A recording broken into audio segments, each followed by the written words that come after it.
चलिए question number 501 देखते हैं। क्वेश्चन नंबर 501 कहता है कि स्वतंत्रता के अधिकार के भाग के रूप में कौन सा बिना हथियार के शांतिपूर्ण ढंग से इकट्ठा होने की स्वतंत्रता के अंतर्गत नहीं आता है।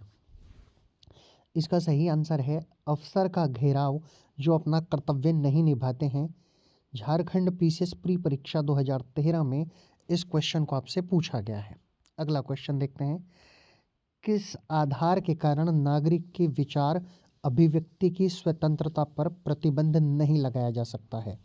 तो वो है अवांछनीय आलोचना। हाल फिलहाल में भी माननीय सुप्रीम कोर्ट ने, उच्चतम न्यायालय ने इस मामले में कई तरह के निर्णय दिए हैं।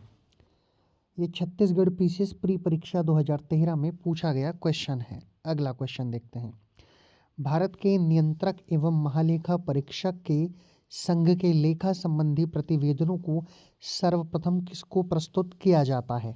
तो इसका सही आंसर हो जाएगा भारत के राष्ट्रपति को। यूपी लोअर परीक्षा मेंस 2013 में पूछा गया सवाल है। अगला क्वेश्चन देखते हैं।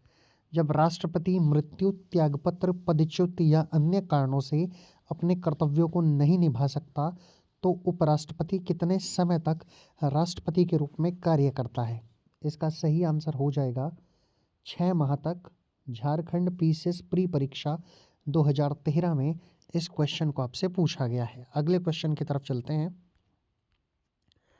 अगला क्वेश्चन है, कौन भारतीय गणतंत्र का प्रमुख है? तो भारतीय गणतंत्र का प्रमुख होता है भारत का राष्ट्रपति। यूपी आरओ मेंस 2013 में इस क्वेश्चन को आपसे पूछा गया है। अगला क्वेश्चन देखते हैं। बंदी बनाए गए व्यक्ति के मौलिक अधिकारों की रक्षा किस अनुच्छेद से प्रदत्त है? यानी किस अनुच्छेद में दी गई है जो बंदी बनाए गए व्यक्ति हैं उनके मौलिक अधिकारों की रक्षा? तो वो दी गई है अनुच्छेद 22 में। यूपी पीसीएस मेंस 2013 में सवाल को आपसे पूछा गया है। अगला क्वेश्चन देखते हैं। बिना कर्तव्य के उसी प्रकार है जैसे मनुष्य बिना परछाई के, तो वो है अधिकार। एमपी पीसीएस प्री 2013 में सवाल को आपसे पूछा गया है। अगला क्वेश्चन देखते हैं। भारत के संविधान के किस अनुच्छेद के अधीन भारत के राष्ट्रपति को अध्यादेश जारी करने की शक्ति प्राप्त है? ये सवाल पहले कई बार आ चुका है इसी क्लास में। वो इसीलिए क्योंकि जो क्वेश्चन जितनी बार परीक्षाओं में पूछे जाते हैं उनको मैंने रखा हुआ है। आप देख सकते हैं 2013 में भी पूछा गया सवाल है। तो इस क्वेश्चन को हो सकता है पहले भी कहीं ना कहीं किसी एग्ज़ाम में पूछा गया हो। अभी फ़िलहाल ये यूपी लोअर मेंस 2013 में पूछा गया है। अगला क्वेश्चन देखते हैं। राष्ट्रपति द्वारा जारी एक अध्यादेश संसद के सत्र शुरू होने के बाद कितने समय के अंदर संसद में रखा जाना आवश्यक है? तो वो है 6 सप्ताह। झारखंड पीसीएस प्री परीक्षा 2013 में पूछा गया सवाल है। आगे देखते हैं। भारत में उच्चतम न्यायालय का उद्घाटन किस तिथि में हुआ था? तो ये हुआ था 28 जनवरी 1950। एमपी पीसीएस प्री 2013 में इस सवाल को पूछा गया है। आगे चलते हैं। अगला क्वेश्चन, सदनों में अभिभाषण का और उनको संदेश भेजने का राष्ट्रपति का अधिकार कहाँ पर है? तो वो है आर्टिकल 87 अनुच्छेद 87 में। राजस्थान की प्री परीक्षा 2013 में इसको पूछा गया है। आगे चलते हैं। विदेश यात्रा का अधिकार दैहिक स्वतंत्रता का भाग है। यह सिद्धांत सर्वोच्च न्यायालय द्वारा किस वाद में निर्धारित किया गया? तो ये किया गया था बेला बनर्जी और अन्य बनाम पश्चिम बंगाल राज्य में। राजस्थान की प्री परीक्षा 2013 में इस सवाल को पूछा गया है। आगे चलते हैं। भारत के 5वें राष्ट्रपति कौन थे? तो 5वें राष्ट्रपति थे फ़खरुद्दीन अली अहमद। 24 अगस्त 1974 से 11 फरवरी 1977 तक। यूपी लोअर मेंस 2013 में पूछा गया है। चलिए एक बात मैं और बता देता हूँ। एक परीक्षा में इस ही सवाल को एग्जामिनर ने इतना घुमाकर पूछा था।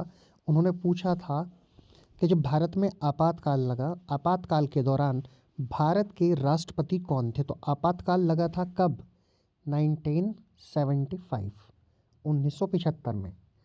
1975 में राष्ट्रपति कौन थे? फ़खरुद्दीन अली अहमद, यही राष्ट्रपति थे। आप याद रखिएगा क्योंकि आपातकाल से जोड़कर इन राष्ट्रपति के बारे में कई बार क्वेश्चन पूछा जाता है। आगे चलते हैं। अगला क्वेश्चन है, वर्ष 1977 से 1982 के दौरान भारत के छठे राष्ट्रपति कौन बने थे? तो वो थे नीलम संजीव रेड्डी।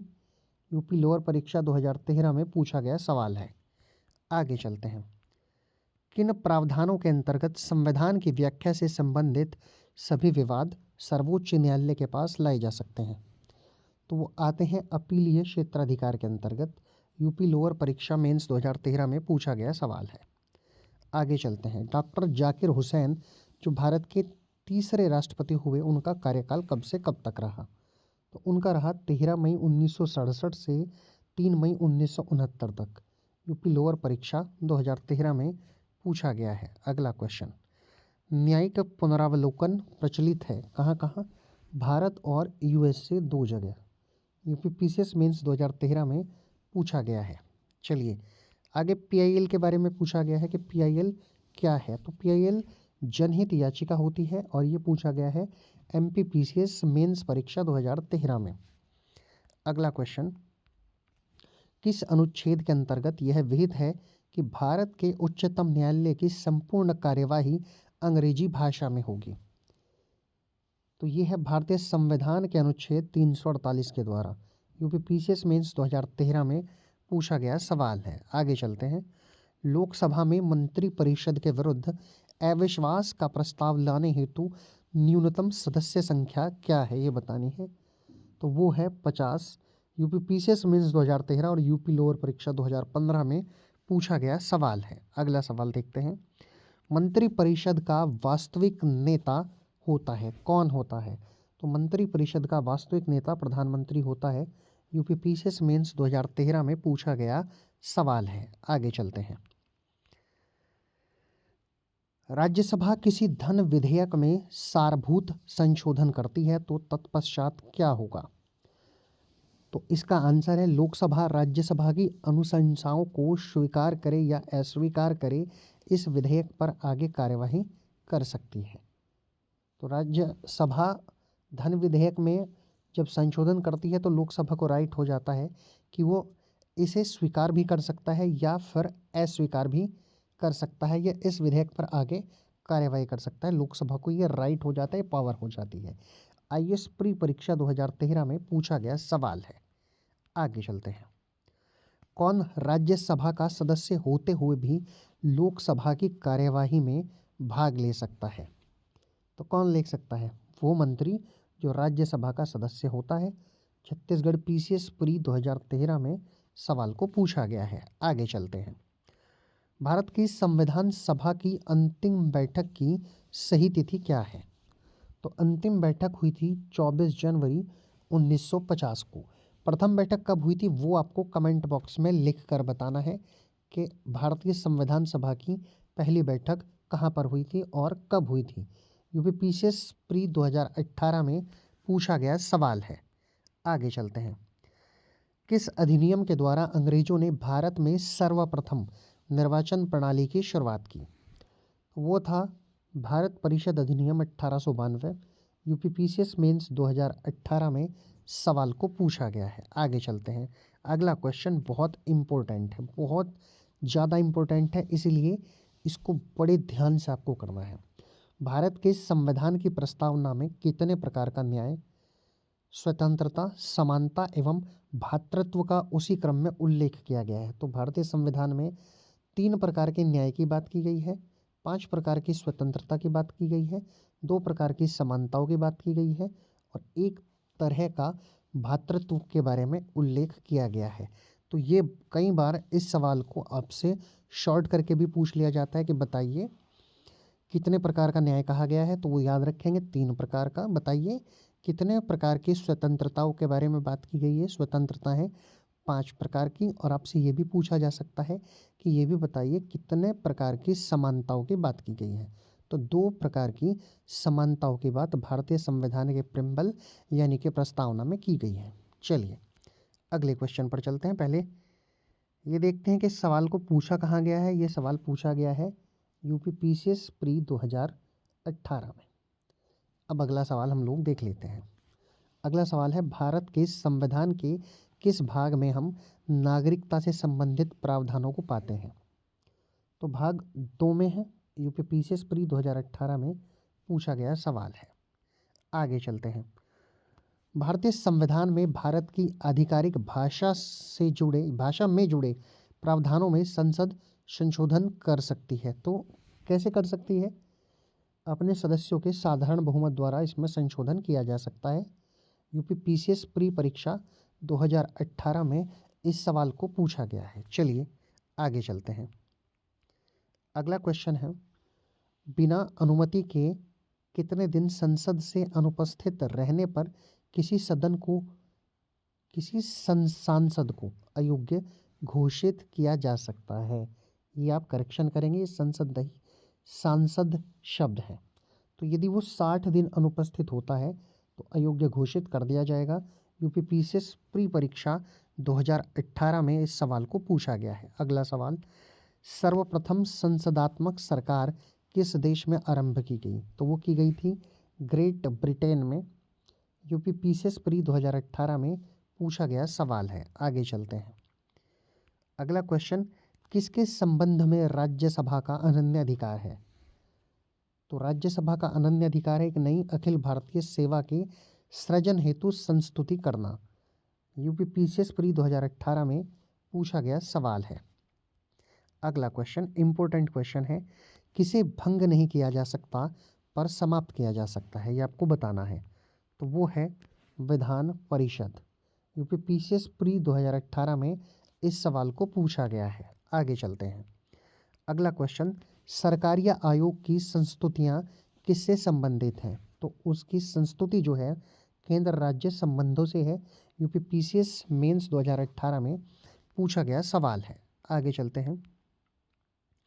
नीति आयोग का प्रथम उपाध्यक्ष या उपसभापति कह सकते हैं, वो कौन था? तो इसका सही आंसर हो जाएगा अरविंद पनगड़िया नीति आयोग के प्रथम उपाध्यक्ष या आप कह सकते हैं उपसभापति थे। ये यूपी पीसीएस प्री 2018 में पूछा गया सवाल है। आगे चलते हैं।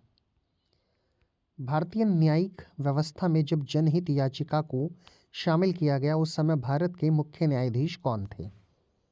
तो जनहित याचिका के बारे में बात की गई है, इंपॉर्टेंट क्वेश्चन है। उस समय पीएन भगवती थे। यूपी पीसीएस मेंस 2018 में पूछा गया सवाल है। आगे चलते हैं।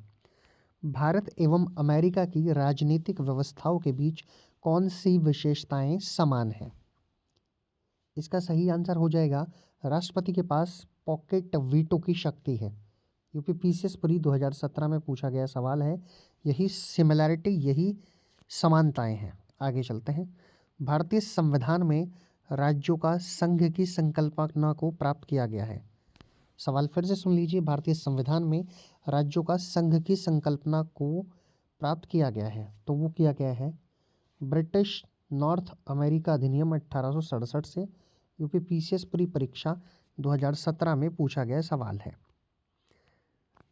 अगला क्वेश्चन, भारतीय संविधान में किस अनुच्छेद के द्वारा अस्पृश्यता की समाप्ति की व्यवस्था की गई है? तो वो की गई है अनुच्छेद 17 में। यूपी आरओ प्री परीक्षा 2017 में ही इस क्वेश्चन को पूछा गया है। अगला क्वेश्चन, सहकारी सोसाइटी से संबंधित प्रावधान का वर्णन किया गया है। तो वो किया गया है भाग 9 में। यूपी एसीएफ प्री परीक्षा 2017 में पूछा गया सवाल है। आगे चलते हैं। भारतीय संविधान में अनुसूचित और जनजाति क्षेत्र का वर्णन है। तो वो दिया गया है भाग 10 में। यूपी एसीएफ प्री परीक्षा 2017 में पूछा गया सवाल है। अगला क्वेश्चन देखते हैं। भारतीय संविधान में अनुसूचित जातियों से संबंधित अनुच्छेद है, कौन सा आर्टिकल है? आर्टिकल 341। यूपी एसीएफ प्री परीक्षा 2017 में पूछा गया है। अगला क्वेश्चन इंपॉर्टेंट क्वेश्चन है, तीन बार पूछा गया है। ये आप नीचे देख सकते हैं। यूपी एसीएफ प्री परीक्षा, यूपी पीसीएस जे प्री 2016 और यूपी पीसीएस प्री 2016। संघ लोक सेवा आयोग यानी यूपीएससी का वर्णन किस अनुच्छेद में है? तो वो है अनुच्छेद 315। आगे चलते हैं। वित्तीय आपातकाल का प्रावधान है, अगले सवाल में पूछा गया है। तो वो वित्तीय आपातकाल दिया गया है आर्टिकल 360 में। वित्तीय आपातकाल के बारे में मैं आपको बता दूं, ये आपातकाल आज तक भारत में नहीं लगा है। 3 तरह के आपातकाल दिए गए हैं आर्टिकल 352, 354 और 360। इस तरह का आपातकाल भारत में यानी वित्तीय आपातकाल आज तक भी नहीं लगा है। यूपीएसीएफ प्री परीक्षा 2017 में इस सवाल को आपसे पूछा गया है। अगला क्वेश्चन, अनुच्छेद 351 का संबंध है। तो अनुच्छेद 351 का संबंध हिंदी भाषा के विकास से है। यूपीएसीएफ प्री परीक्षा 2017 में पूछा गया सवाल है। आगे चलते हैं। संवैधानिक तंत्र की विफलता की स्थिति में राज्यों में राष्ट्रपति शासन का प्रावधान है। तो वो दिया गया है अनुच्छेद 356 में। यूपीएसीएफ प्री परीक्षा 2017 में पूछा गया सवाल है। मैंने बताया 352, 356 और 360 ये आपातकाल के सेक्शन हैं। 352, 356, 360। आगे चलते हैं। न्यायिक पुनरीक्षण का संबंध है। तो वो है अनुच्छेद 137 से। यूपीएसीएफ प्री परीक्षा 2017 में पूछा गया सवाल है। अगला क्वेश्चन, किन राज्यों में संविधान का भाग 9 लागू नहीं होगा जब तक कि वह राज्य एक संकल्प द्वारा इस भाग का विस्तार अपने राज्य में नहीं कर देता है। तो वे है मेघालय, मिजोरम और नागालैंड। यूपीएसीएफ प्री परीक्षा 2017 में पूछा गया सवाल है। अगला क्वेश्चन, शिक्षा के अधिकार को मौलिक अधिकार में शामिल किया गया है। तो वो किया गया अनुच्छेद 21 कै में दिया गया है और ये 86वां संविधान संशोधन 2002 था। यूपीएसीएफ प्री परीक्षा 2017 में पूछा गया क्वेश्चन है। अगला क्वेश्चन देखते हैं। 73वां और 74वां संविधान संशोधन का संबंध है। तो वो 73वां जो है वो है ग्राम पंचायत के लिए और 74वां जो है वो है नगर पंचायत के लिए। यूपीएसीएफ प्री परीक्षा 2017 में पूछा गया सवाल है। अगला क्वेश्चन देखते हैं। भारतीय संविधान में 88वें संविधान संशोधन 2003 द्वारा शामिल किया गया, क्या किया गया है? अनुच्छेद 268 के सेवा कर को। यूपीएसीएफ प्री परीक्षा 2017 में इस क्वेश्चन को आपसे पूछा गया है।